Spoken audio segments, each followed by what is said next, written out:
Well, good morning. This is Ian R. Crane, and it's the morning of Friday, 28th of June 2019. And, well, it's a fresh morning here up on the edge of Epsom Downs, but apparently it's going to warm up very significantly over the next couple of days. So make the most of it, because this is your British summer.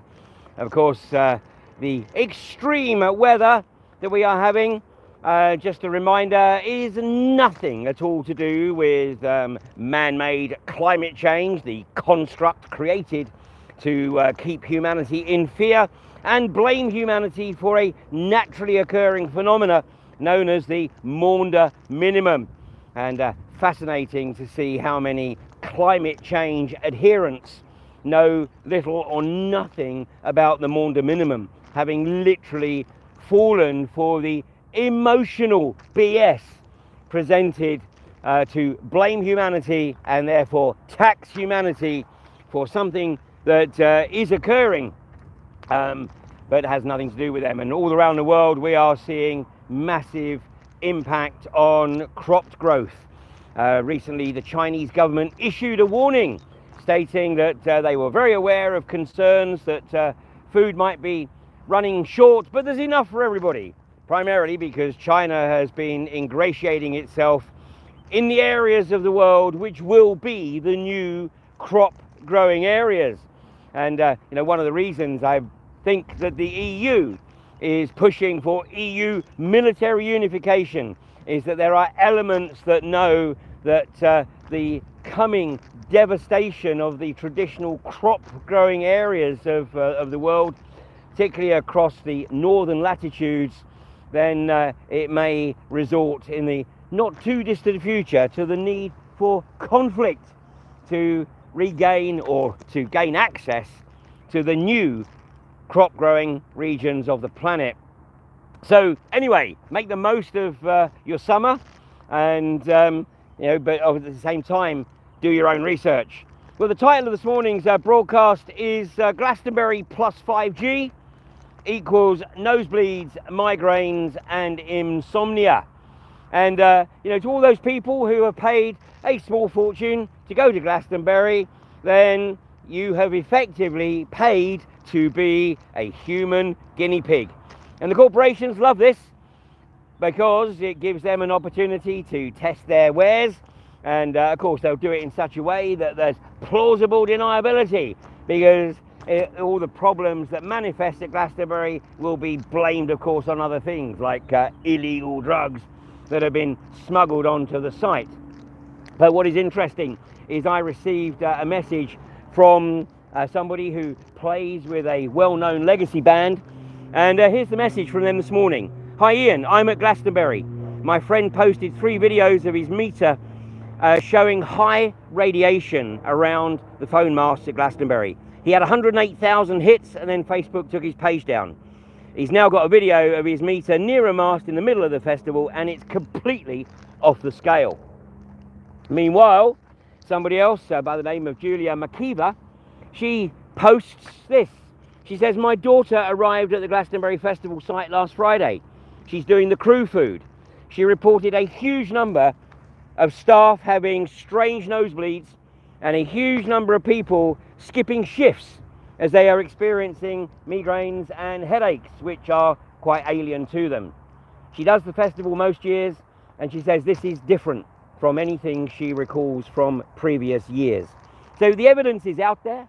5G is a massive experiment, and of course the corporatocracy is getting you to pay for it, as they always do. Not just financially, but paying for it with your health.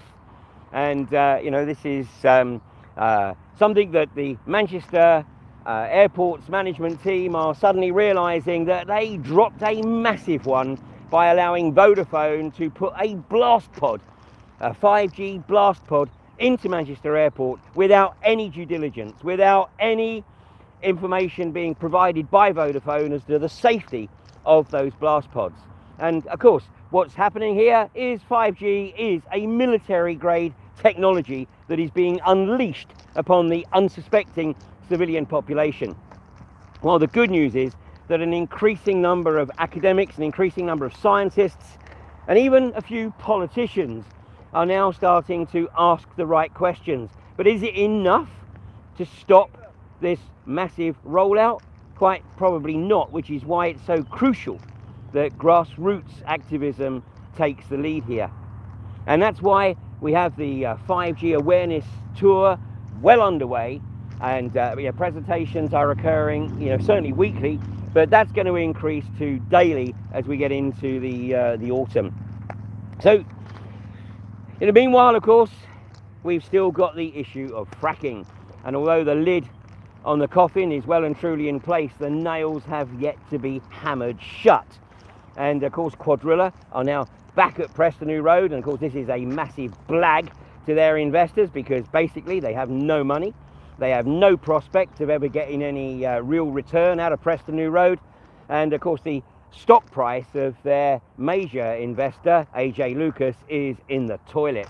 But nonetheless, Francis Egan, of course, a company of just 18 people, is drawing an outrageous salary and benefits package, and of course he wants to keep this gravy train rolling as long as possible. So that Ponzi scheme at Preston New Road will continue for some time. But meanwhile, you've got Aurora announcing that they're going to move in on Formby on the outskirts of Liverpool. Somehow I don't think that Aurora quite comprehend the magnitude of the opposition that they're going to face from that community. And meanwhile, the Community Secretary, James Brokenshire MP, has decided that the decision on whether or not fracking should be permitted at Ellesmere Port and Woodsetts in Derbyshire is far too important for the planning inspector to decide, and so he has recalled the planning inspector and said that he wants to make that decision. So, James Brokenshire, are you going to emulate Sy Javid and overall local democracy? Quite probably, because basically you're a very grey politician. No one knows your name, and this is an opportunity to make a name for yourself. But how are you going to make that name? Are you going to suck on the teat of the corporatocracy and grant INEOS access to Woodsetts and iGas access to Ellesmere Port, despite the local authorities saying that basically it's not appropriate for this industrialisation and this process to be unleashed on those communities? Or are you going to do the right thing and recognise that the local communities have made their decision? But of course you have perhaps given a bit of a clue when you said that this is a national project and it's far too big for local communities to decide, which is a bit like Henry Kissinger making the observation in Chile after the population had elected Salvador Allende back in 1973. And of course Kissinger contrived to manufacture the coup that ousted Salvador Allende. Coincidentally, I think it was September the 11th, 1973. Anyway, that time Kissinger said that the decision of whether or not Allende should be permitted to rule in democratic fashion in Chile was far too important for the people to decide. So what did he do? Manufacture a coup and put in General Pinochet, who was propped up, of course, by the Brits and the Americans. So once again, we have an opportunity, or the government has an opportunity, to show just who it's truly representing. And of course we know the answer to that. It's the corporatocracy. So nobody is going to be more surprised than me if James Brokenshire announces that he is effectively going to uphold the decision of the local communities in Woodsetts and in Ellesmere Port and prevent INEOS and iGas from going into those respective sites, which would, of course, put a nail well and truly in that fracking coffin. So, once again, as we go into the summer and people start thinking about, taking a break from work and enjoying some time with the family, yet unfortunately the culture of deceit and the pantomime of politics, which just so happens to be the title of AV 10.1, continues apace. And, although it's important that we all take a break and refresh, let's remember that, what it is that we collectively are doing is attempting to prevent the socio-psychopathic corporatocracy from condemning future generations to lives of unimaginable abject misery. And right now, it's a relatively small number of people that stand between the corporatocracy taking total, brutal control of the plantation and the slaves breaking free. So it's down to each and every one of us. So it's going to be interesting to see over the next few weeks how the traditional environmentalists step up to the plate to address 5G. Because apparently the controlled opposition in the name of Extinction Rebellion have their pink boat, the one that they used to block central London a few weeks ago, they have their pink boat at Glastonbury.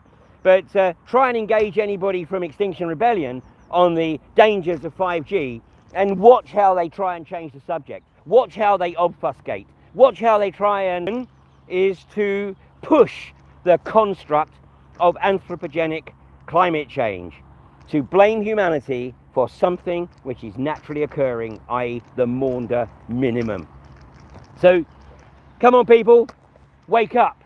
I know there's some very, very smart people within the environmentalist community, but it's time to do your research and to stop simply regurgitating the emotive palliatives of 12 years, 1.5 degrees, 400 parts per million, etc., etc. It's crap. It doesn't bear examination, and if you look at the scientific community that's pumping out this, then it doesn't take too long to find out who's funding them. Meanwhile, the genuine researchers, the genuine campaigners, and fortunately, by the way, apparently there was a mainstream news article in Australia which touched upon the impact of the Maunder minimum in terms of the extreme climate that is being experienced in parts of Australia right now. But the real concern, of course, is the impact of that extreme climate on agriculture. And certain players around the world are very well aware of it. Certain players are making the preparation. But meanwhile, you are being lied to thanks to a culture of deceit and the pantomime of politics. And so if you're interested in coming along to AV10 on Sunday the 27th of October at a central London venue, then the tickets will be available on the Alternative View website. That's alternativeview.co.uk from this weekend. And hopefully this weekend we'll also be publishing the full 5G awareness tour, which will, there's 4 precursor dates in July, but then the tour proper will kick off in September with 5 weeks solid as we go around the country and stimulate, hopefully, curiosity and community activism to challenge this pernicious agenda. And to all those going to Glastonbury, be aware of what you're walking into, because when you leave, you might be experiencing symptoms that you weren't experiencing before you went. And if you do, then share it and think what it was that was different at Glastonbury this year that triggered these unfortunate symptoms. And I tell you, it's the 5G phone masts that have been erected around the Glastonbury festival site, which of course is not actually in Glastonbury, it's just down the road in Picton. So Glastonbury itself remains 5G free currently. The festival is a totally different kettle of fish. So thanks for joining me this morning, and I will be back with you on Monday morning at 8:30. Meanwhile, enjoy the weekend. Apparently the temperatures are going to climb up to the high 20s and maybe even the low 30s. So don't blink, because this is your English summer. You take care now.